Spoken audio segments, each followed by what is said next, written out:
Blog Talk Radio.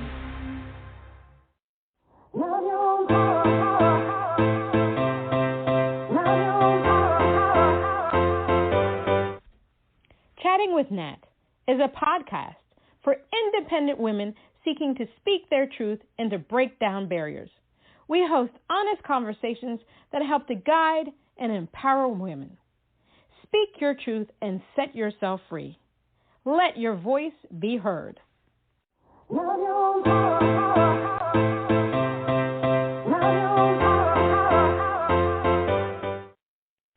everyone, this is Natalie Jean, and today on Chatting with Nat, we have singer-songwriter Ainsley Costello.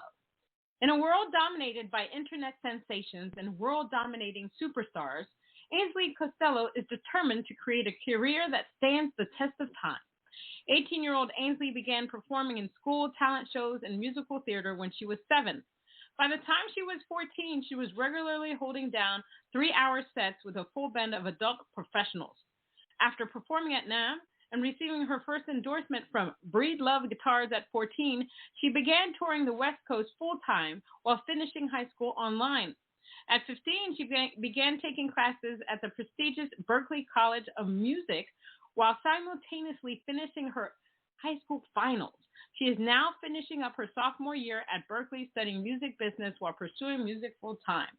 Delicately delivered yet powerfully profound, Ainsley's heartfelt and personal approach to lyricism translates into an easily digestible and heartwarming listening experience. The Seattle native, now based in Nashville, released a strikingly diverse debut album titled You Know I Am when she was just 15. On the surface, it was a collection of country pop songs, but dig deeper and you'll unravel a multitude of diverse musical influences and lyrics that speak to the insecurities of today's teen girls. Prior to the pandemic, Ainsley had performed over 130 shows in states in January of 2020, and her family relocated to Nashville just as the world and the music industry shut down. All right, let's give Ainsley a round of applause. Audio Jungle. Hi, Ainsley. How are you? So good. How are you? Thank you for having me. I'm good. I mean, that's an impressive bio. Thank you. And it's very well written. I got to find the person who wrote that because I need one that looks like that. Although it's not going to have the same information. But my God, that's just very, very, very, very, very beautiful bio. So how have you been during this pandemic, this crazy George Floyd politics, Ukraine, all kinds of things going on in the world time? How have you been? Because we live in such a crazy world where you see everything kind of thrown at you all at once on social media, it can all be a little bit overwhelming sometimes. So I'm just kind of trying to take it one day at a time right now, trying to create and write when I can. And I'm actually getting ready to go back out on the road tomorrow to play some shows in North Carolina, which I'm super excited about. Awesome. That's fantastic. How do you feel about getting back on the road?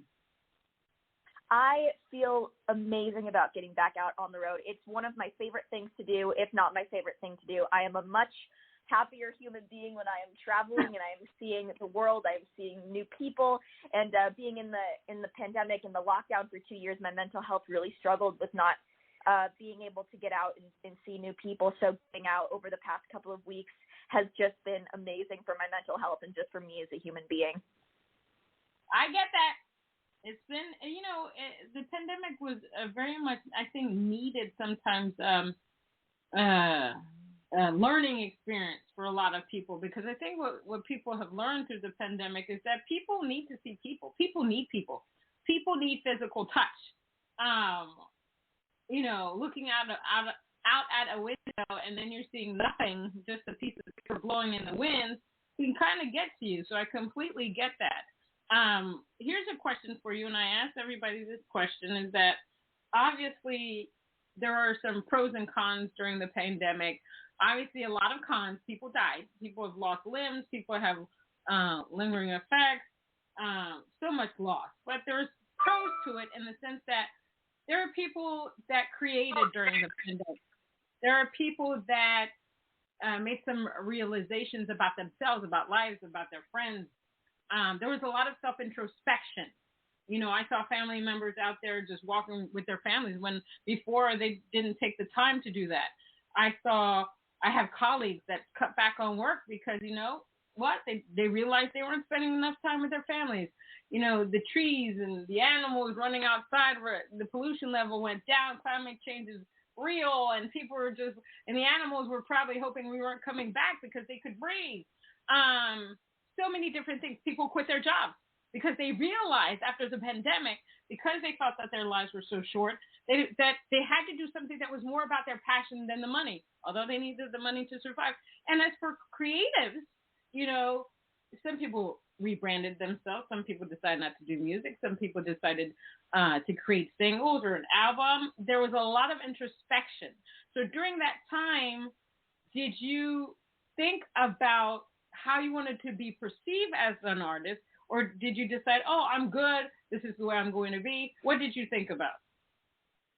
Man, multiple existential crises happened over the course of the pandemic. I definitely went through this self-reckoning where I was like, whoa, should I stay this little like country pop girl who I was in Seattle when I was 15 and just putting out my first record, or should I lean into this more edgy, rocky sound inspired by Paramore and Kings of Leon? And, you know, I had a lot of fun over the pandemic because I changed my hair a couple of times. I dyed it blue. I dyed it pink. And I was kind of just trying to do everything, to just keep myself busy and occupied, but to try to figure out who I was as not only a person, but an artist.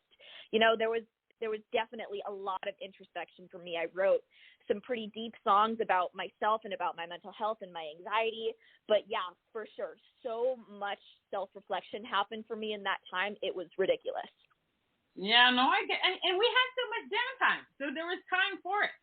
So I completely understand that. You know, before the pandemic, I was just like, I need to be a more effective player. It's not about charting for me. I just want to make music that makes a difference in people's lives. Now, how and what happened to make you want to get into the music industry? What was it? Something that you heard, you saw, where you were like, okay, Ainsley and music, they fit together, and I'm going to do this thing? Yeah, I mean, a lot of it started with my dad. My dad was, I can't say he was a musician. He's always a musician.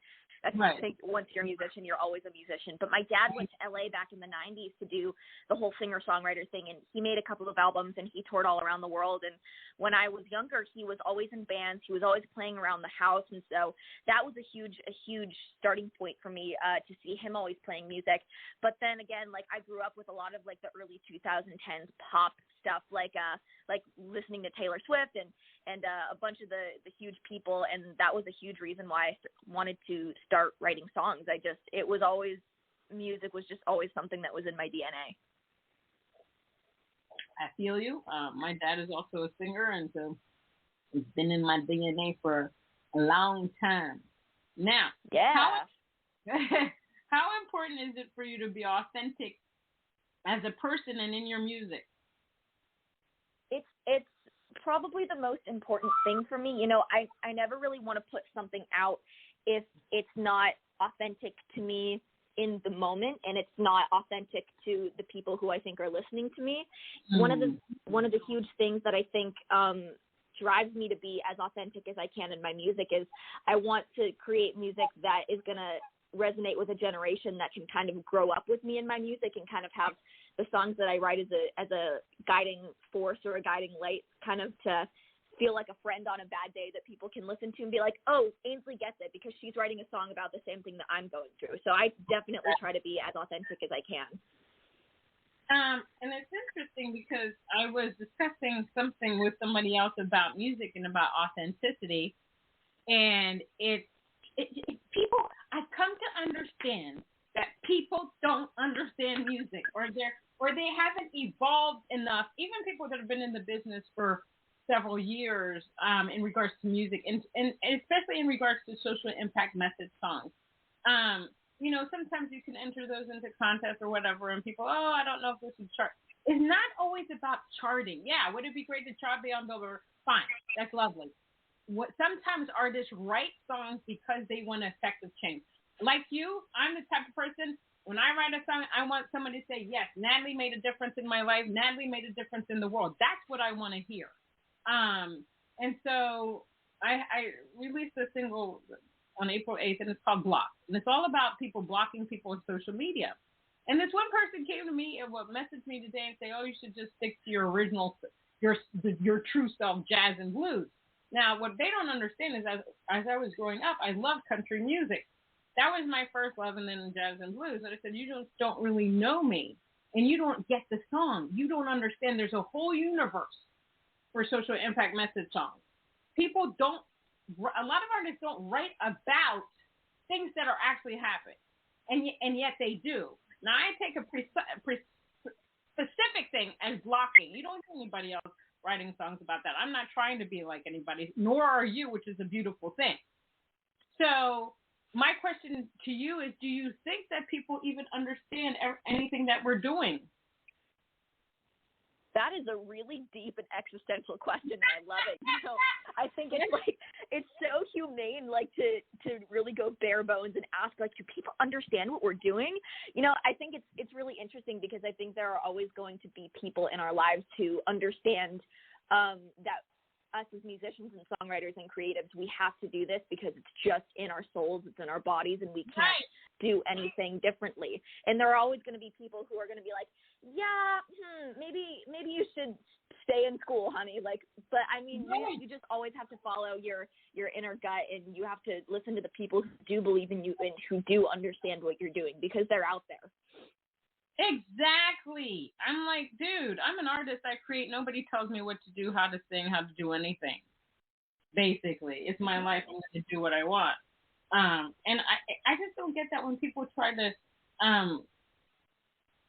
stifle our creativity. You know, 9 times out of 10, here's what happens. When you go into an art gallery, you don't say, well, why didn't the artist put a splash of red or a splash of green here? You're just going to admire the painting. You may like it, you may not, and then you move on. But I find that within the music industry, people still want to nitpick on everything. And they're like, I'm just creating music. I'm writing it the way that I want to write.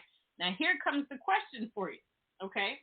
So you moved to Nashville, where Nashville is the writing epic center of everything. And last year I was in Nashville, and I was in a writing session, and somebody was talking about how in country music you have to rhyme with everything. And I'm thinking to myself, why? Isn't the point to tell a story? That part just still really gets me. I mean, because I sometimes, if I have a phrase that I want to use, I don't care if it rhymes or not, because it creates the song and makes the song. So how do you feel about that whole rhyming thing? Do you stick to that, or do you try to just, be yourself if you're not that type of person that has to rhyme with everything?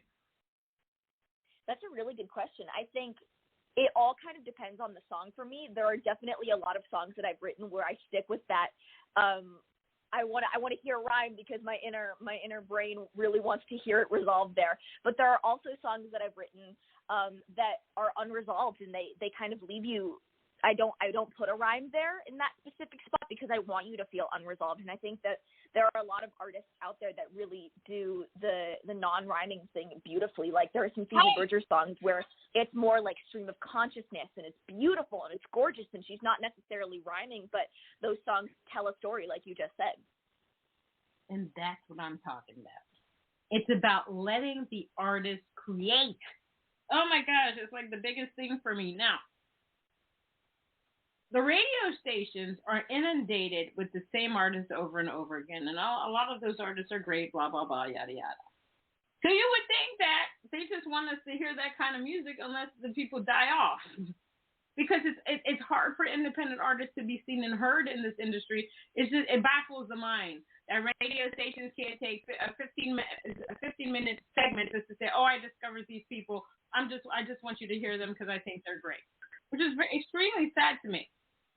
And somebody contacted me the other day in regards to country music, and they were like, yeah, it's just the same thing. We need something new and awesome out there. So how do you feel about that? Do you think the radio station is inundated with the same stuff? How do we go about being heard and seen and all that great stuff? Yeah, honestly, that's something that I think about a lot in my personal day-to-day when I'm working on just trying to get myself out there as an independent artist. I think it's definitely really hard in this day and age for artists to be seen. On one hand, it's like the easiest it's ever been for artists to get out there, right, because you can put your music up on Spotify and right, and Apple Music with like the click of a button, but then everybody is trying to be seen and heard and like, hey, look at me, all at once. And so it's impossible to kind of stand out about that. But, it's a really good question. I mean, wondering if the radio stations should have more segments for independent artists. And, I think that would be awesome, but there are so many amazing resources that are continuing to pop up, like stuff like I'm doing right now with you, where independent artists can find people who we can talk to and get ourselves out there, and resources like social media and in putting yourself out there like that. I mean, even though it can be kind of hard for your mental health to be on those platforms all day, every day, they're definitely very useful. I mean, one of the things that I've realized, and TikTok actually backed me up with something that I started to think about, is that when anybody is creating music now, the one thing, not all artists do this, but what you need to start thinking about is how well will this song do on TikTok? How well would this song do on Instagram? How will this song do on Facebook? Because TikTok has become a huge thing. Huge. Okay? And so I bring this up because of my own song, Blocked, is because I said, I want to push it on college radio stations. And the one place was like, no, they don't do country and stuff like that. But the message itself, I think would go far, because people block people all the time. Young people do it all the time. Older people do it all the time. And I plan to try to prove them wrong by contacting some college radio stations. So do you actually see that just like I do, that when you're creating songs now, it's not just, I'm just going to deliver a song. Like you said, there's a lot of platforms. There's Instagram, there's Twitter, there's Facebook, there's Clubhouse, there's Snapchat, there's TikTok, there's this, there's that. Like back in the day, you'd walk into a radio station with your little 45 CD and say, hey, can you play this? 9 times out of 10, the radio station might do it. Now we have a platform which is easier, but it's a lot more work. Because with TikTok, they're telling you, you have to post videos, 5 videos a day. Natalie doesn't have time for that. So what do you think? Yeah, I mean, I do. Definitely in the last year or so, as I've been creating, I've definitely found myself in every step of the process, from the writing to the producing to the recording the vocals. I'm always thinking, would this like funny little lyric go over well with Gen Z on TikTok, or would this production want to get people up and dancing, or would this be the song that people would want to scream in their car like everybody is saying on TikTok? I mean, but I definitely understand the hassle of the hustle for always being on social media.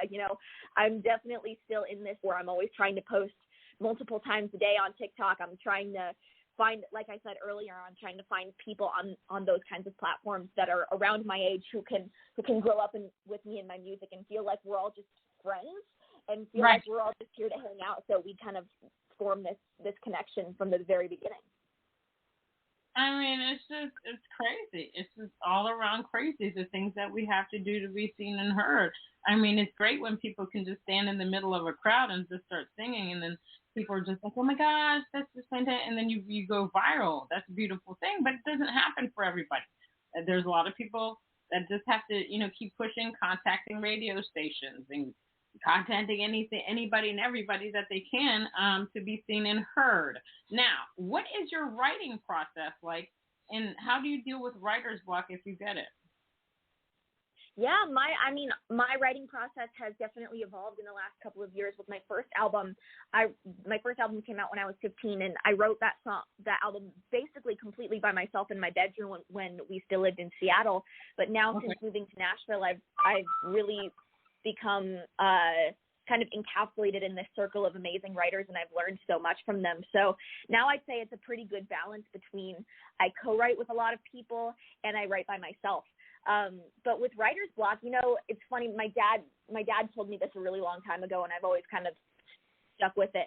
I actually don't really believe in writer's block because what I think people consider as like quote unquote writer's block is just writing things you don't like. But even when you're writing things you don't like, you're still writing. I think it's just a matter of learning to write through the things that you don't like to get to the gold mine, you know? Well, for me, I consider it a piece of paper, stare at it for a long time, and nothing will come through. Or I'm old school. I still write on paper. I can't stand being on a computer all day long, even though I am. And sometimes it just won't flow. I know for myself, if I'm forced to write, nothing's going to come out. But if I'm moved by a certain situation or a scene or something going on in my life, it'll flow much easier, way easier than, okay, well, I had, you know, because you have to, you know, living in Nashville, obviously you do a lot of co-writes. So, you know, you have to be on at that moment. So what would you say are the pros and cons about doing co-write collaborations, especially in Nashville? Yeah, there's definitely so many pros, and there are cons too. But some of the pros are I have learned so much about myself as a writer. I've become friends with a lot of my co-writers.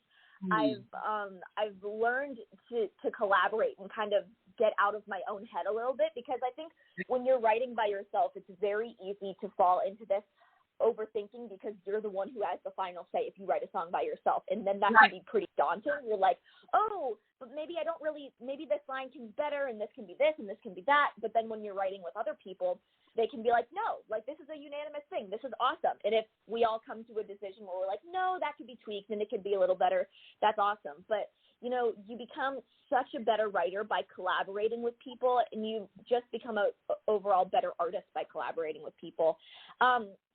But, you know, some of the cons are definitely like you get up one day and you're like, oh, I really don't feel like writing today, or oh, I really don't feel like doing this. And that's okay. I think you just have to, it's just like I said earlier, it's a matter of pushing through it. And every write that you do that you don't want to do, if you wake up in the morning and you don't want to do it, but you do end up doing it, that's going to make you a better writer. It's just like you need stamina to do a 3-hour show, you need stamina to get through a 3-hour write, and you need stamina to have 3 or 4 co-writes a week. And so even the cons with co-writing are the hidden pros, you know?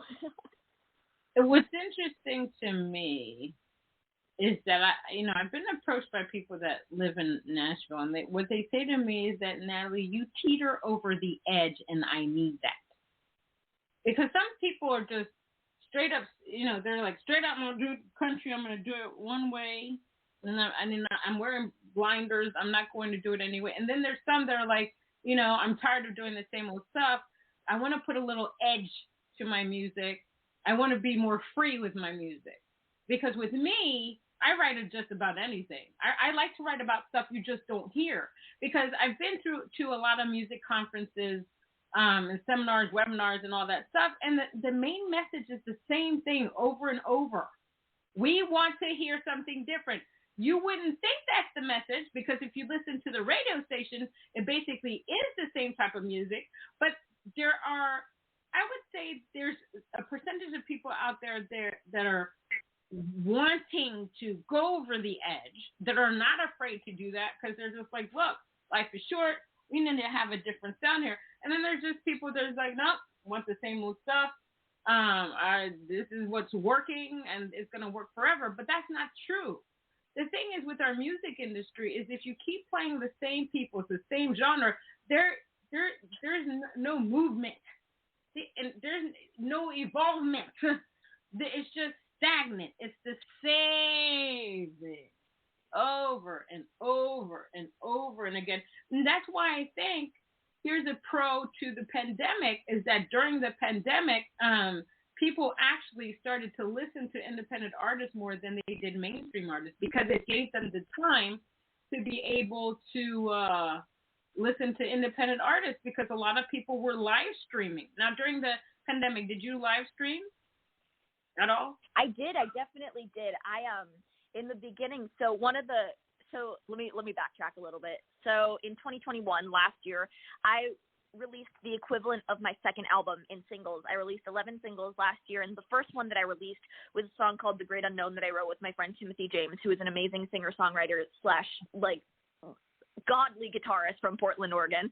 And before I released the first single, before I released The Great Unknown, I started doing this little conversation series that I would do every Monday because it was the point in quarantine where we were all just losing our minds. And I was like, I need to do this, and it can be a little Easter egg for the new single and stuff like that. But I did some birthday live streams. I turned 16 in April of 2020, which was basically right when the world shut down and we had no idea what was happening. But I did do live streams. It was a good way to kind of have something to look forward to and to have something to keep your spirits up in that very weird time.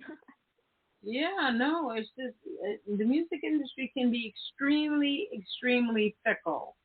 It's just I sometimes, I wake up days and I'm like, I don't know about this stuff. I love music, but this thing's going to give me a lot of gray hair soon. And I'm just like, okay. Now, which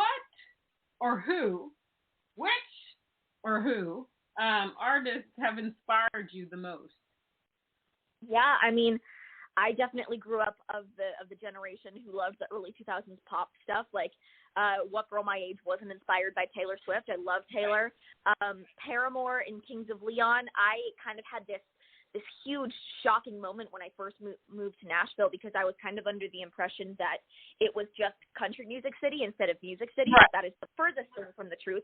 I was shocked when I found out that Paramore and Kings of Leon came out of Nashville because they are two of my all-time favorite bands. Over the past couple of months, I've really come to love the band Camino. Who else have I been listening to? I love Kimbra, who is an amazing female producer and songwriter. And I've never known how to say her name, but I will be raving about her until the day that I die. Sanabu C, I think is how you pronounce her name. Her album Pretend is wonderful. So I definitely draw inspiration from a lot of different places. That's awesome. It's good to be extremely diverse in that area. Out of your songs that you perform, which one of your songs is the song that you like to perform the most and why?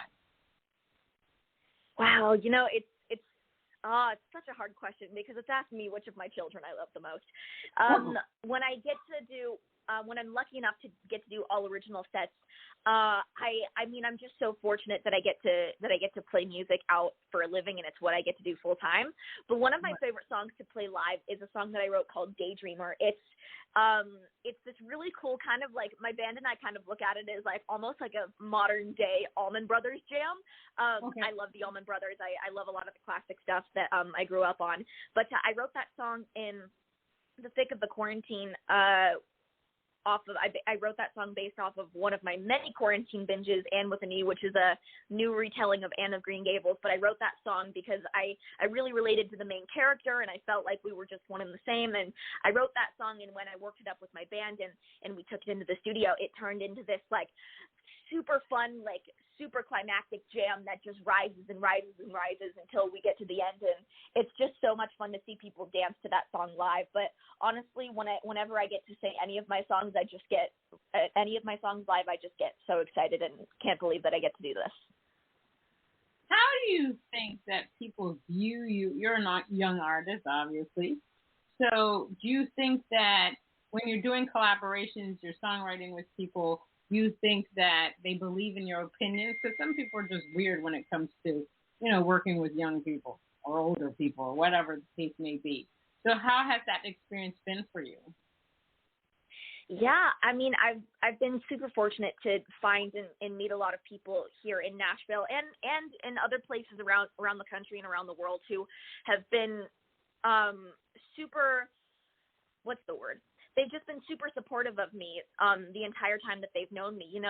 Since moving to Nashville, I've collaborated with a lot of people who are significantly older than me, but something that I really value when I go in to collaborate with someone is that even though I'm 18, I'm just hardly a legal adult. My birthday was a couple of weeks ago, but even though I'm young, they still look at me as an equal, and they don't discredit me and try to write off what I think just because I'm young. I mean, I've definitely had those experiences where I'll walk into a write and people will be like, no, this is what you should cut. This is what you should sing. Right. But I have definitely found a lot of people who really value what I have to say and know that when we're working on a song that's mine and I'm going to cut it, that I have the final say. And so I've just been really lucky to meet people who believe in me and who believe in what I want to say. And that's awesome. Beautiful. Now I'm going to play your song Little Sister. Tell me what that's about. Yeah. So this song is a song that I wrote in July of 2020. It was actually the first song that I ever wrote with Nashville co-writers. I wrote it with Kelly McKay and Steve Smentek, who are absolutely magical light workers of humans. And it was a song that I had been wanting to write for a couple of years until I actually did. I had tried to write it a couple of different times on my own, and it just wasn't working. But I wrote that song actually about being compared to my role model, to my role models in the music industry. You know, I mentioned earlier that I love Taylor Swift. Right. She's kind of my big sister in that sense. And, you know, I always get a little nervous when I tell people what this song is about, because I never want my meaning of what I wrote the song about to discredit their meanings that they're going to put on the song, because I'm a firm believer that once the song goes out into the world, it's no longer mine.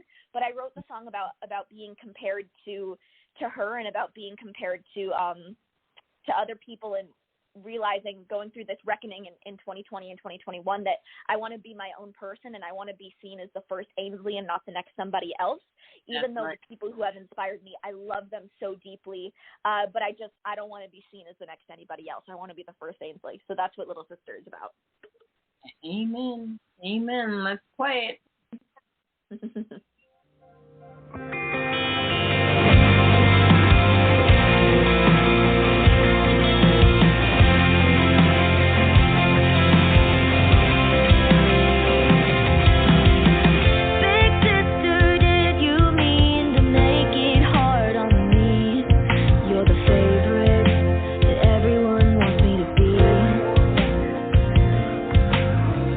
Same hair, same eyes, but I don't feel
I get it. I completely get the song. Because it's funny because somebody told me, my God, when you sing, Natalie, I never noticed it's you because I sound different. And I said, that's my point. You always get something different with Natalie. You're always, and that's my own branding. I try to surprise things that, oh my God, she's writing about, oh my God, this is, I like the O's coming from people when they're just like, oh, I didn't even say, oh, what? No, but your song is very true. Although, this is something about you idolize, you just don't want to be seen as her. And I always tell people, it's okay if you want to be a cover artist. It's okay if you have somebody that you just admire so much that you want to emulate that person. But the key to the successful business in music is to be your unique self. And you have to love everything about yourself and your music. I always tell people, if you can't listen to yourself 100 times over, don't even put it out. Because the energy that you're putting into your music is the energy that's going to go out to the universe. And then there's some people that are just like, oh my God, you sound too much like this person. We already have that. I knew a woman, she had the most beautiful voice, but she sounded exactly like Celine Dion. I mean, and that was her idol, but she sounded just like her. If you put them together, they sounded exactly alike. I said, if that's your goal, that's fine.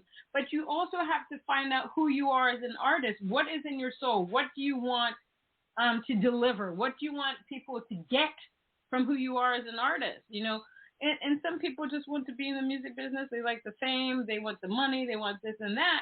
But people have to be reminded that there's a lot more to it if they want something else. Yeah, for sure. It's definitely a crazy, cray, I like to call business. Now, what are 3 things you wish you had known before you got into the music business?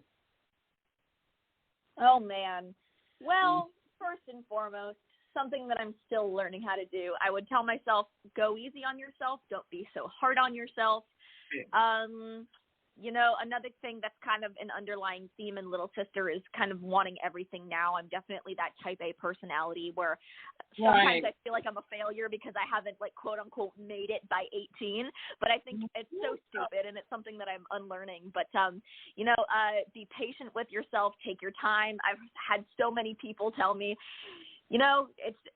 you're good. It's just going to take longer than you think it will. And my type A person is like, no, I want everything now. Cue the Queen song. I want it all.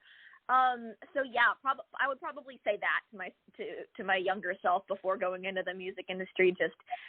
Just be patient with yourself and be kinder to yourself. And maybe try to get a hobby outside of music. I'm still trying to find what that is. I love traveling. That's one of my biggest hobbies, but that kind of goes hand in hand with music. So. Right. Exactly. I mean, I agree with everything that you say. Like, everybody wants it right away. But I also believe that when it's your time, you will get it. Everybody has a time and a place. And I always tell people it's like that one thing, that one opportunity. Somebody's going to see and say, okay, I've got to sign her. And then it just starts from there. It's the music business is extremely fickle now.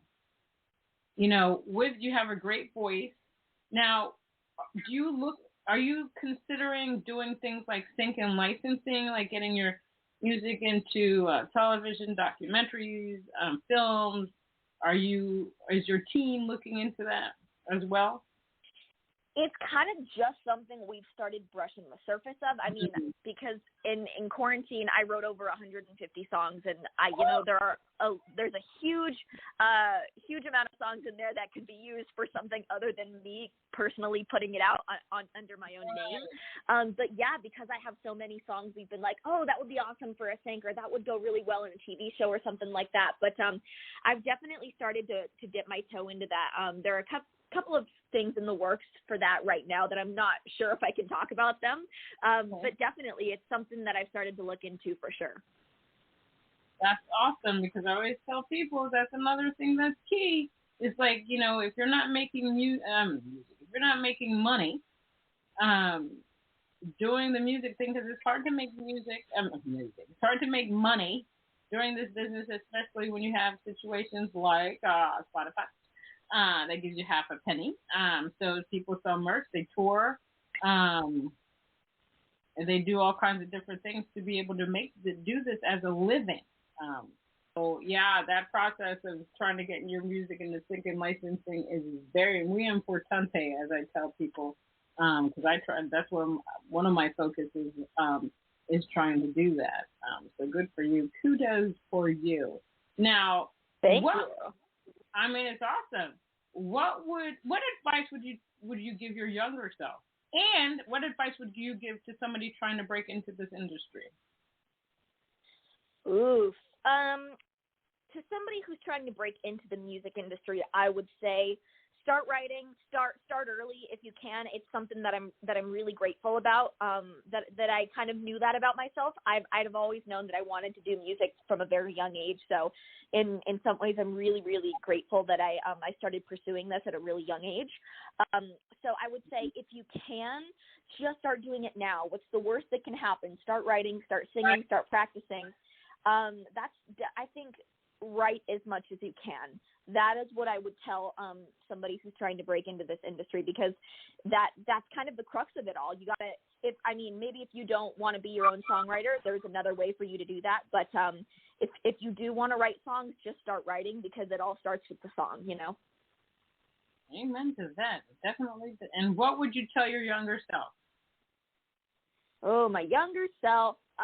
Well, at 18, you still really love wearing glittery things. That's never going to change, honey. Sorry about that.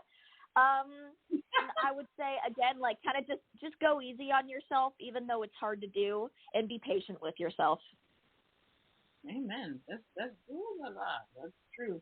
Now, besides your up and coming tours, what is up next for you? Well, tomorrow I'm leaving and I'm going to do some shows in North Carolina. Okay. But I'm going to be releasing some more songs this year that I'm super, super stoked about. Because I've been writing so much over the past few years, and I've been accumulating material that I really, really love. I'm just so excited that I still get to keep releasing music, and I keep getting better at my craft with every song that I write, with every song that I produce. I'm just super excited about some new material that's going to be coming out this year. It's all going to be more in a cohesive vein this year, because last year with the 11 singles that I released, they were all kind of all over the place. You could definitely hear I was trying to find my sound. Some songs were more in the 90s acoustic rock vein, and some of them were straight pop, and some of them were very jam bandy. But the songs you'll be hearing this year are definitely leaning into this sound that I've been wanting to arrive at for quite some time. And how do you manage all your social media? Because I always tell people that stuff is a pain in the It's just every day you have to come up with something to say. And 9 times out of 10, you can come up with some great stuff, but it's annoying. Amen. Social media is hard, because I really don't like social media. I have a really big love and hate relationship with it, because whenever I'm on it, my mental health is really not good. But I'm really lucky that I have people who can help me with my social media. But I just try to create on social media and get off of it. I try to not look at whatever everybody else is doing, because the teenage girl brain in me is like, oh, well, they look so perfect and happy right now, when I feel like I'm just down in the dumps, kind of doing all the not fun stuff that nobody sees. But I just try to create and get off of it and keep my headspace in a positive place, so that I can keep creating in a sense where I want to keep creating, not create in a sense that I feel like I have to live up to some imperfect expectation that social media sets. Well, it's interesting. So as you get older, that stuff doesn't change for some people. People tend to look at what they think is perfection when it really isn't. I don't believe in perfection in anything. I think a song is perfect. No. And when I create music, I actually love something that's not perfect. I love the authenticity of it. Like if there's a little sound in the background, or you hear something a little bit different, I love that. I don't believe in an overproduced song, unless it's like a upbeat song and or a dance song and stuff like that. But you know, every woman, every man is always learning that, you know what, you have to be happy with yourself, and whatever's supposed to happen for you will happen for you. You know, sometimes it takes time. Sometimes it'll happen. It'll happen just like that. And it'll just be, oh, okay. Oh, you know, before you know it, bam, Ainsley Costello is sold out crowd at Madison Square Garden. It can happen just like that. There are people that just, what was I watching? I was watching the Johnny Depp court thing, and he was talking about how he was discovered, and he just so happened to be friends with Nicolas Cage at that time. Nicolas Cage wasn't a big actor at that time either, and Nicolas Cage was, because Johnny Depp started a band and he was just focused on music, and Nicolas Cage just said, oh, let me introduce you to my manager. Maybe she can get you on some kind of show or something, or you could just audition. I don't know if it'll help. And Nicolas Cage introduced him, and he auditioned, and then he got a role on Nightmare on Elm Street, and that's how his career started. But Johnny Depp never even wanted to be an actor. He was full on force, music. And then Johnny Depp is one of the greatest actors out there, which is crazy for a person that didn't even want to get into acting. It's just innate in him. So you just never know how things are going to happen to you. But what I do tell people is you have to be open and receptive and know that there is good for you. Know that you're worthy of getting everything that you want. Work hard for it, and it will happen for you. That's the bottom line. Last thing is what quote, message, passage, inspirational quote, whatever that you like to use to put yourself throughout the day, year, whenever. One of the quotes that I use is actually a song lyric, very fitting. But one of my all-time favorite artists is Sarah Bareilles. I am constantly inspired by her. But in her song Uncharted, in the bridge, she goes, compare where you are to where you want to be and you'll get nowhere. And whenever I get in that comparison state of being on social media, I like to try to remind myself that. I just hear her singing in my head, compare where you are to where you want to be and you'll get nowhere. And then we go into that last explosive chorus of Uncharted, and it's perfect and beautiful. And there you go. And that line is so true. It is so true. Well, Ainsley, thank you. Thank you so much for being on Chatting with Nat. Tell people where they can find you on all your socials. Yeah, my Instagram handle is Ainsley Costello Official. My TikTok is Ainsley Costello. And if you just search Ainsley Costello on Twitter and Facebook, I'll be there. But my website is just ainsleycostello.com, and I'm Ainsley Costello on YouTube. And there you have it. Thank you so much, Ainsley, for being on Chatting with Nat. I had a good time. Next time, let's do an IG Live so we can be in person looking at each other. That sounds great. Thank you so much for having me. I had a blast. Thank you. All right, everybody. This is Chatting with Nat with singer-songwriter Ainsley Costello. She told you where to find her. And if you don't remember, just Google Ainsley Costello. You're going to love her just like I do. Until next time on Chatting with Nat.